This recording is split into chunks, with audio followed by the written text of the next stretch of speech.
پنجابي نه موږ راواپس شو او تاسو وکتل چې دومره خرابه لاره چې بالکل په کیلومیټرو باندې مطلب دا چې ګاډي مطلب خلکو لرې ودرولې دي. نو زه حیران یم چې د سیدو تفریح دپاره به دلته کسان څنګه راځي. بل ته د میډیا رونه زموږ لګیا دي چې بالکل هر څه سیټ دي، روډونه سیټ دي او تاسو راتلی شئ. زه خو حیران یم چې په سابقه حکومت کې په دې څومره پیسې راویستې شوي دي، داسې مرکزي حکومت هم په دې څومره پیسې ورکړې دي. که زه خپل کیمرمین ته ووایم دغه هغه ایچري ده چې په دې په سوونو کسان پورته شوي دي، هغه ایچري چې کوم دی بیخي هغه یې وړې ده. د هغې نه په دې خوا تاسو د ستن ده دغه خو دا لاره ښیو چې دې ستن نه په دې خوا د کار یو ګیټې هم نه ده کېښودی شوي.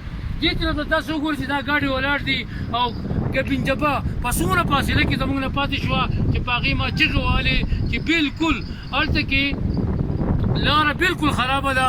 نو پروګرامونو له خلک راځي داسې زما په شا زه خپل کیمرمین ته چې کیمرا وګرځئ کوم کورونه چې هغه تباه شوي دي، دا خټنه تاو شوي، د دې لپاره هېڅ قسم د دیوالي نه وشو.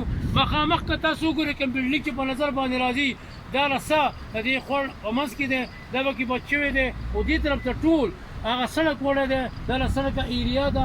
په شا چې زما ګورئ دا ګاډي چې ځي بالکل دا په هغه کڼو کباړ ځایونو کې روان دي، په کندو کې روان دي چې کم ګاډي پرې تللی نه شي. که باران وشو خدای نخواسته تاسو وکتل چې دلته کې زما په دې سایډ باندې تاسو وګورئ چې ګاډي ولاړ دي.